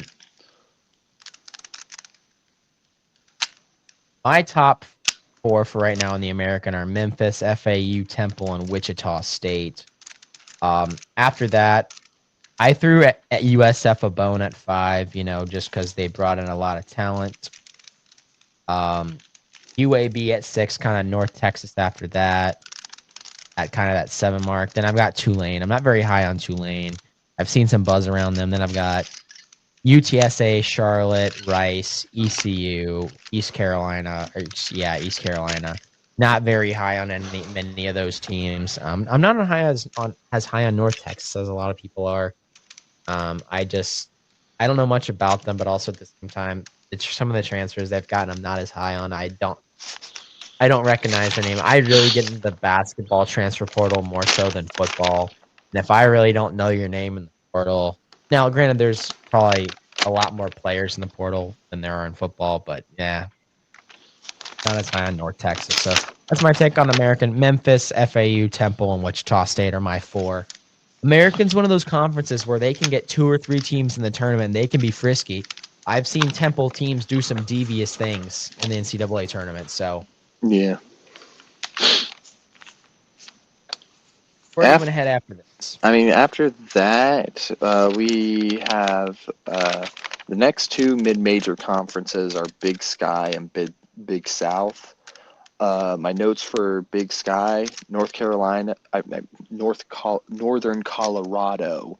Sorry, it's getting late. This is looking pretty good. I keeping my eyes on Portland State and the 2 Montana schools. For the Big South, I'm interested to see how High Point's going to do. I don't think they're going to be replicating the same magic that they had last year. I feel like they were using a lot of like senior talent, so I don't know if they're going to be. I hadn't seen if they reloaded as much. It would not surprise if they take a slight regression. But Winthrop, kind of one of the Big South kind of mainstays. I'm liking Winthrop. Presbyterian's looking interesting, and Radford is also one of those teams that you always got to look out for in the Big South. Yeah, for me, I'm of similar mind with both of those conferences. Just looking at kind of my notes here, for me in the Big Sky, the teams I'm looking at, I agree with Aiden on Northern Colorado. But for me, Portland State and Montana are really going to be those big teams. I'm really interested to see what they've done. I like what they've done in the offseason portal. Northern Arizona is another team where it's how the mighty have fallen. Northern Arizona's been known to cause some issues, particularly in those November games for certain teams. But for me, it's between Montana, Portland State, and Northern Colorado. Big South for me, this is another conference that I have a lot of pleasure watching. For me, I'm High Point Winthrop. Another one that I think is going to be kind of an unsung hero of this conference could be Frisky one's Longwood. Longwood and UNC still. Both of those teams are looking pretty schnasty to me. Coach's poll has High Point winning this one with 17 first place votes. But for me, I'm still this Longwood and the UNC Asheville team. They're looking pretty schnasty. So for me, those are 2 to watch out for. I mean, Charleston Southern, you can't really count out. This top 5 in this Big South, there's a lot of hype behind them. Charleston Southern, like I said, Gardner Webb, Bradford here in USC Upstate, I'm not as high on. Shout out USC Upstate. My cousin actually just committed to run track there, so big up. Congrats to Aiden, but I'm sorry. Your team's not doing much in cross country this year. But like we said, shout out my cousin Aiden. Shout out other Aiden. Shout out other Aiden. Committed to USC Upstate. Proud of you, bud. You could do it. Can't wait to see what you do. But yeah, your basketball team, I'm sorry. They're not looking great right now. I've got you give me Longwood to win the Big South. Up next for mid-majors, we have Big West, CAA, and Conference USA. Of these conferences, I'm actually pretty excited about the CAA. The CAA is one of my it's one of the conferences I actually try to pay a little bit more attention to. UNC Wilmington. I'm last year made me a Seahawks fan. I'm not gonna lie. Uh, I like them. I would like to see them repeat. Charleston, they're just one of those like tricky teams that it gives can give even big teams fits. Uh, and I like them. Campbell, I think, might be able to make a little bit of a comeback this year. William and Mary, and Towson. Towson won the conference last year in the regular season conference, and I have them at number 4. And that's not even because I think they're bad. I just think this is actually like a low key stacked division. Uh, Pretty much, I I'd say it's stacked almost even to Elon, in my opinion. I have like UNCW, Charleston, Campbell, William and Marion, Towson, Northeastern, Elon, and then after that it kind of gets a little bit more weak. But this is a very interesting conference. I feel like it's severely slept on. Yeah, I'm obviously Towson's one of the favorites to win this conference again. I think they've reloaded a lot. I mean, Tyler Tajada is one of the big. He's kind of their preseason player of the year favorite. After that, another player I've been kind of impressed by is um, junior Colby Duncan on Charleston from Monson, Massachusetts. College of Charleston's another school that I feel, or is this Charleston Southern No, this is that I'm looking at? Charleston College at the Yeah, CAA. College of Charleston. Yes. College Charleston, another team I'm impressed with. William and Mary, another team you can't really count out. Towson, UNCW, Charleston, William and Mary are all kind of similar, not similarly favored, but in a similar kind of area. Those are kind of, your attic of the conference, the kind of the big dogs. After that, it kind of falls off when you get to Hampton, Monmouth, and Campbell. But for me, I'm going to go off on a limb. I've got Towson winning this, but also don't sleep on UNCW and Charleston. William and Mary could always make a run. They're returning some interesting players. But for me, Towson, you got 2 preseason first team all nominees. A lot of William and Mary on that second team, so don't no sleeping on them. But for me, this Towson team stacked. So I've got Towson winning the CAA, and you said from there we're going to the CUSA. I mean, I can hit up on the Big West. My mainstays for the Big West is just look at the UC schools. I think they're just going to run the whole thing. Uh, and Cal State schools, I like, but I'm just not as high on them as I am UC Irving, UC San Diego, UC Santa Barbara, UC Davis. These teams I feel like have a little bit more funding and just better basketball culture as opposed to the Cal State schools. The Northridge looked really good last year, but nothing compared to UC Irvine and San Diego, UC San Diego. Even Santa Barbara and Davis had some little bit of an off year, but I see them coming back this year pretty big. My pick to win the conference, UC Irvine. Shout out the Eaters and Eaters. Let's go.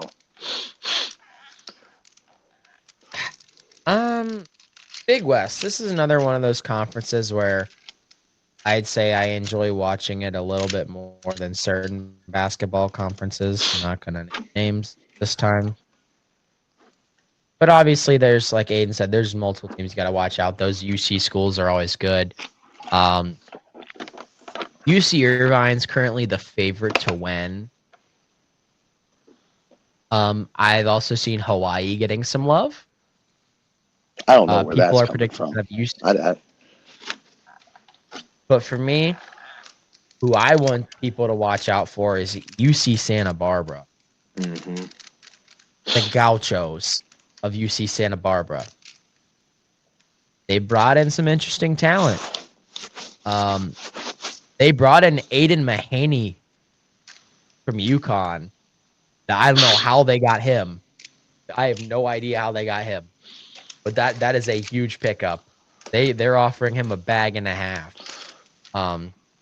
They just That's who asked I him, was "Hey, do you referencing. want to leave Connecticut?" Hell, I would leave Connecticut. And then Jason Fournette the second. I mean, he was averaging. I know he was only averaging 5 points a game at UConn, but I mean that was a stacked UConn team, and he was pretty good. And he was on St. Mary's prior to that, and he looked really good there. So, Hawaii, the love they're getting, they do have someone I think who's coming over from Europe, a professional player coming over from Europe, if I'm not mistaken. Um, UC San Diego is another one I would say watch out for, but for me, give me UC Santa Barbara. This team's stacked to win the Big West. Where do you want to go from here? I mean, with the CUSA, I feel like the main storyline of this conference is the addition of Delaware and Missouri State to the conference. Too bad I don't think it's going to amount to anything. These teams were kind of mid in their own respective conferences. I believe the Horizon and the CAA, but I see them being bottom feeders this year in the CUSA. I don't see them replicating their success that they've been having in football. I have them at the bottom with FIU, but I guess I'd give this one to Liberty. No real team in here is really standing out to me, like showing me something like that's really wowing me. Maybe Kennesaw State and Louisiana Tech. I like a little bit more, but other than them and Liberty, I think this conference is kind of chalk. So I'm naming names. CUSA, one of the conferences I'm not excited. We will not be watching. Yeah, CUSA outside of Liberty, I really don't know much. And if you're a conference that I really haven't cared to look into for college basketball, that kind of says something. So, Liberty, I'll take Liberty. I mean, we're running into this is the conferences I'm not necessarily the most high on. Horizon, actually, you know what? Actually, I kind of do like this Horizon. I like the top three that I have for them. I got Robert Morris, Cleveland State, and Youngstown State. Youngstown, always kind of a little bit interesting. Milwaukee, NKU, and Wright State also looking pretty good. Also, shout out Detroit Mercy. You could amount something maybe. You're at the bottom of my conference predictions, but I got love for the Detroit Mercy. But one team I don't have love for is Green Bay. Oh my gosh, this Green Bay is just historically bad. Last year, their coach was like talking crap about like playing D2 teams and got blown out by D2 teams. That just kind of put a bad taste in my mouth. I'm not a Green Bay fan. Yeah, surprisingly, the Horizon League's a league I've actually kept some tabs on. Um, Kind of the media's had a lot of noise surrounding, particularly Purdue Fort Wayne. That's been an interesting one for me. Ooey Pooey not getting any love for the that's in University of Indiana at Indianapolis. Ooey Pooey not Purdue getting any love. Purdue University. Purdue Fort Wayne. Yeah, no, Ooey Pooey is Indiana, uh, in Indiana University, Purdue in Indianapolis. I think that was like their official name. Like a couple years ago, they just changed it to like Indiana University. Like, Yeah, they're uh, IUND. yeah. Um, but for me, the team to look out for is University of Wisconsin and Milwaukee. Um, for me, they're kind of like the mainstay in this conference. I think they're really going to get done the Horizon League. For me, the guy to look out for on their team is, I mean, this is Bart Lundy's fourth year. Amar Aguilar. He averaged 13.5 points last season. Seth Hubbard's also another guy I'd watch out for. They brought him in from Western Michigan. They were near the bottom of the conference last year in certain offensive metrics, but with the addition of Seth Hubbard, I think that's going to kind of rectify that issue. So for me, give me University of Milwaukee University of Wisconsin at Milwaukee to win the conference. Other teams I'd look out for in this conference, obviously Robert Morris, Oakland, and Northern Kentucky. Shout out Bordeaux. Yeah. Northern Kentucky. Shout out Bordeaux. Bordeaux. But that's kind of my take on the Horizon League. I haven't read too much into them outside of University of Wisconsin, Milwaukee. But should we skip over a few conferences and head to some conferences that we actually watch, like the Mountain West? Yeah, let's. The Patriot, the NEC. Yeah. I'm cool with that. I mean, I guess Ivy. I like Yale.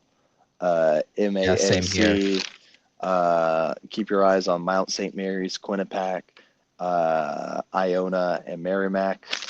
But let's head over to the Mountain West. I really like New Mexico, San Diego State, Colorado State, and UNLV. Those are my top four. The Mountain West. I used to like you until you guys thought you were hot shit a few years ago. Got more teams than the ACC into the tournament, and all lost in the first round. And then did it again the next year. And then did it again the next year. Legendary. I will fight for my Power 4 adjacent conferences, but goddamn. Don't start acting all like, high and mighty. Obviously, I've got San Diego State as my favorite. They're one of the best mid-major teams out there. They're led by Miles Bird. He is one of the most explosive two-way players in the country. He decided to stay at San Diego State despite having multiple teams toying with him. BJ Davis, very, very good on defense. Same thing with Reese Waters. This team, I think, is going to be slept on. They've got big non-conference games to look out for against Michigan, Oregon, and Arizona. These are going to be very telling games for Brian Dutcher's team. They're very experienced, too. I like them to win. But for me, one team that's kind of flying under the radar, it's a newcomer to the conference, but they've had very, very good experience with how they've been playing. This team has a really good home field advantage, and unlike any other team in the nation, the majority of this arena is student section tickets only. So my other favorite for this conference is Grand Canyon University. Ooh. Where they have one of the biggest student sections in the nation at 7,500. So I've got Grand Canyon. One of the toughest places to play. They brought in Jaden Henley from UNLV. They brought in some players from Gonzaga, Dusty Stormer. They got one of the top recruits in the nation. They brought in Nana Oswusu from Brown, another guy, very physical. I like them. I don't think they're going to up in San Diego State, but they may be a second team. They may be, you know how the Mountain West gets several teams. They may be one of those teams that gets in out of the Mountain West with an at-large bid. So out of the Mountain West, look out for San Diego State and Grand Canyon. Where do you want to head after this? I mean, I'm not gonna lie. I think I've kind of highlighted everything that I've wanted to highlight, but are there some conferences that, hang on, let's see. I've pretty much just covered about one conference. The Sun Belt? The good old Missouri Valley? No, the WCC. WCC. So for the WCC, favorite to win this year's Gonzaga. Not sure if I agree with that. Not sure if I agree with that at all. A lot of people have Gonzaga as natty contenders. I'll believe it when I see it. Valid. What do you see? What do I'll you believe it think when I. of Seattle joining the WCC? I like it. Seattle, private Catholic school, joining a basketball conference. Fitting. Very fitting. Very basketball. I know that sounds redundant, but Catholic private schools love their basketball. Indeed. WCC, Gonzaga and St. Mary's are kind of your mainstays. San Francisco is kind of getting some votes to get third place. Oregon State, I think they'll have a better year. I think they'll bounce back. I think they'll be good, but I don't think they'll be a tournament team out of this conference. Seattle U, I don't think they'll be a bottom feeder after joining. For me, that goes to Pepperdine in Portland. Pepperdine, oh, how the mighty have fallen. After that, I've got Pacific, San Diego, and Seattle at 8. I think Seattle's going to come in. They're going to fit nicely in the WCC for me. After that, for me, I'll give Gonzaga the win. I'll put St. Mary's at 3rd. For me, in 2nd, I've got Santa Clara. And here's why. Santa Clara. There's been some hype. There's been some chatter. I disagree with this ruling by the NCAA. But Santa Clara has acquired some players who decided they didn't want to play in the G League. And the NCAA ruled them eligible. So, Thierry Darlan out of France. He's got 2 he hails from the Central African Republic. He's a graduate of the NBA Academy Africa. He played he's played in the G League a little bit. And now Santa Clara is trying to get a few more G League players as well, from what I've heard, allegedly. But I think he's going to be a nice addition to the Santa Clara team, who retained a lot of talent. I'm just saying they retained a lot of talent. Mm-hmm. They play a very, very, very attractive brand of basketball. I know they lost their top scorer, but they always produce. They always are competitive. So, and I think Darlan is going to be a X factor for this team. So give me Santa Clara to finish 2nd and then Gonzaga to finish 1st. I think this could be, with the talent here, particularly St. Mary's, I think this could be a 2 or 3 bid WCC. I'm sorry. Take away multiple bids from the American. Give the American 2. Take away bids from the Mountain West and give them the WCC. They're the conference that deserves it. For me, that's really all I want to cover conference-wise. I mean, I might throw a bone to a few out of the WAC. I'll address the WAC because I think it's an interesting conference. Aiden, would you be surprised if I told you there was a conference who does their conference standings not based off how the teams are performing in the conference solely?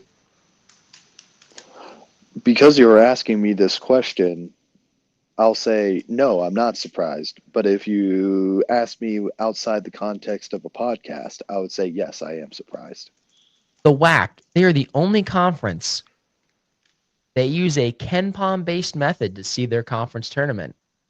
They use the KenPom rankings, which look at your entire season. So your seeding in the conference tournament is based off how the KenPom metrics view you.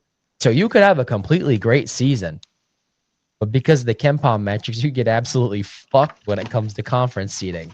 Just thought I'd put that out there. They said, now I will say they adjust it to adjust for that. Like, say, a team did really well.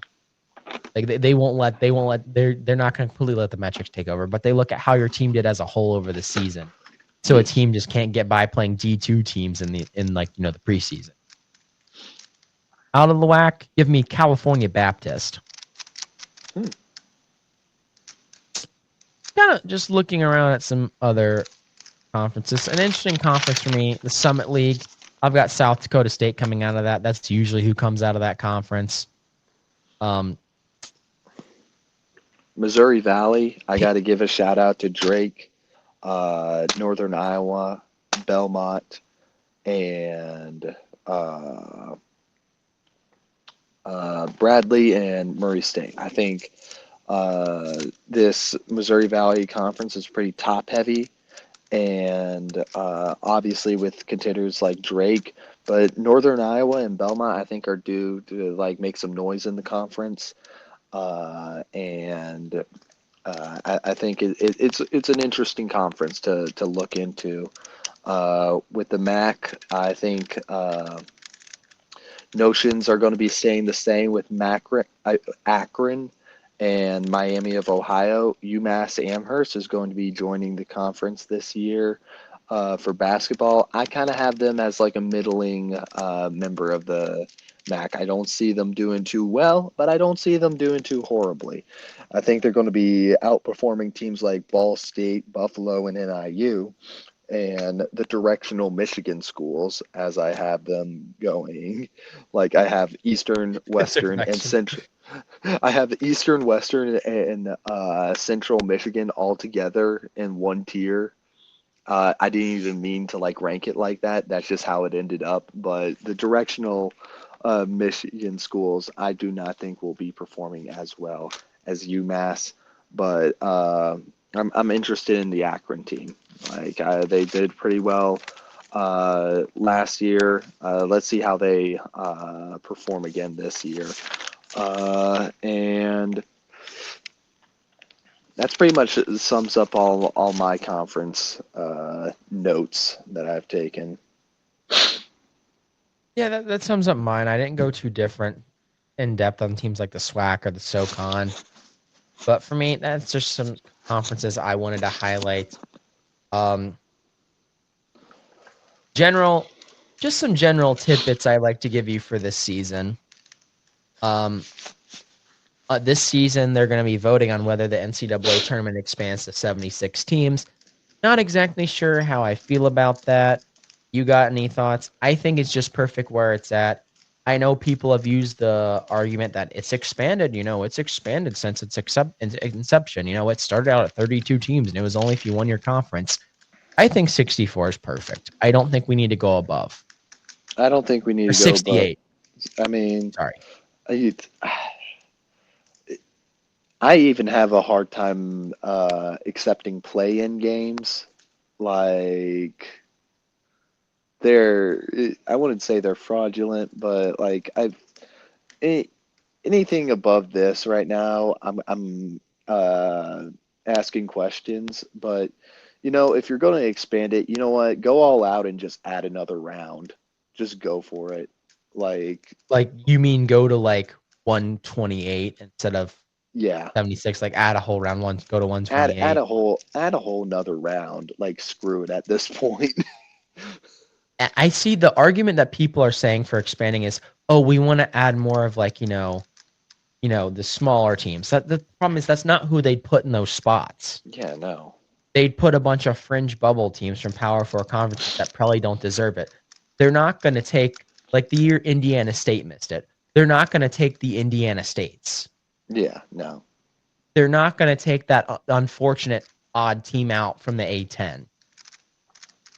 They're not going to take that unfortunate odd team out from the WCC or the Big West. Add another round and make it like double elimination. No.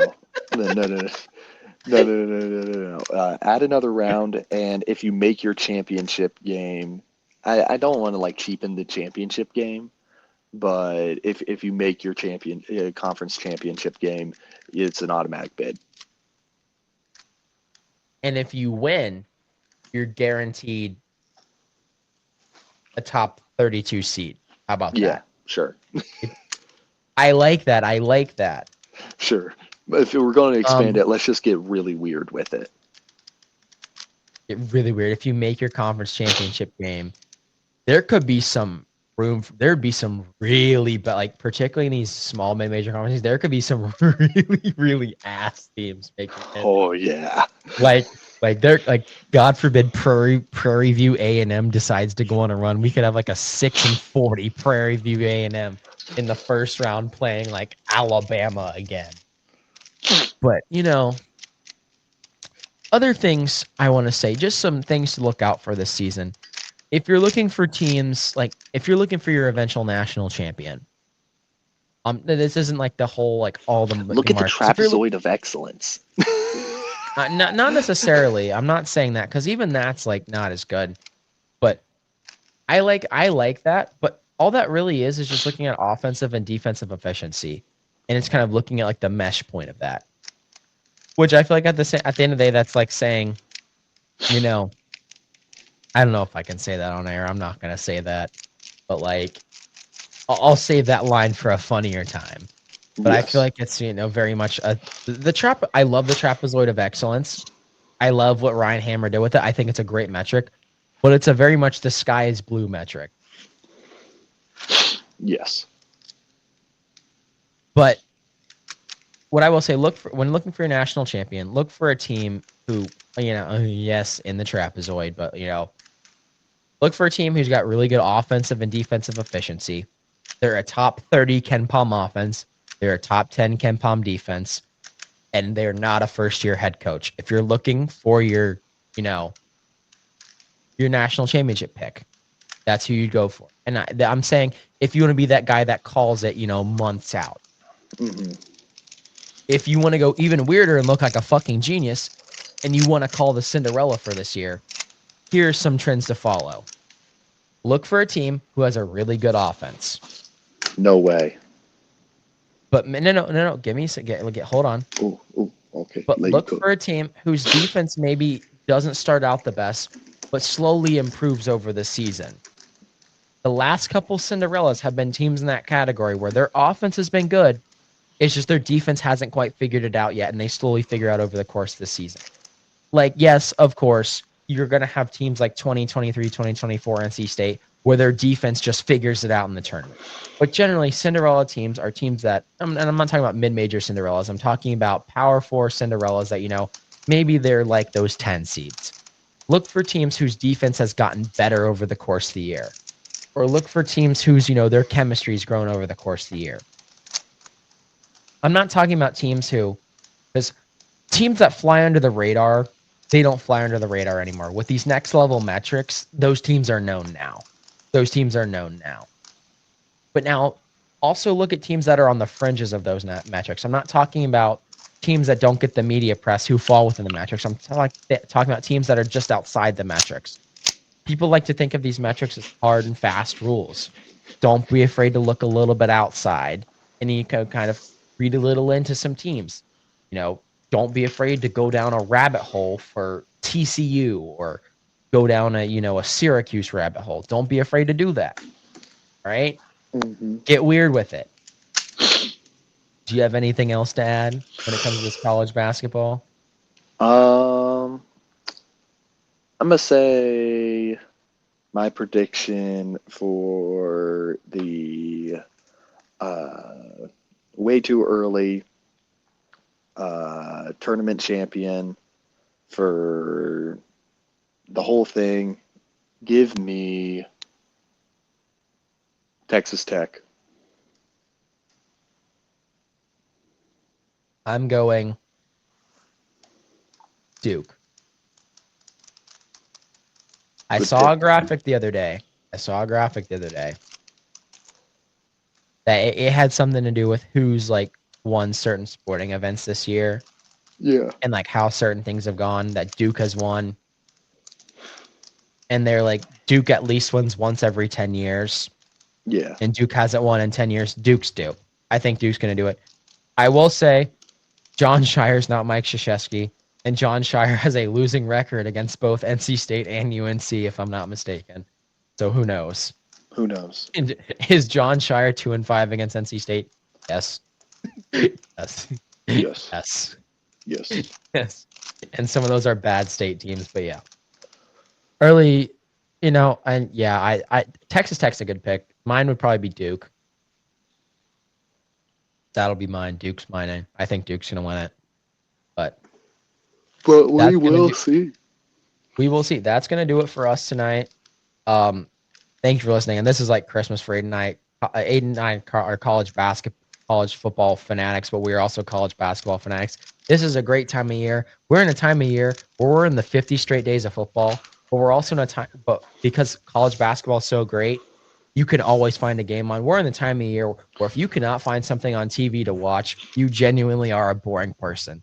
This will be my hot take for the episode. If you cannot find a game to watch that you find some enjoyment in this time of year, you are a boring person and you Or need to expand YouTube your TV horizon. has taken away ESPN.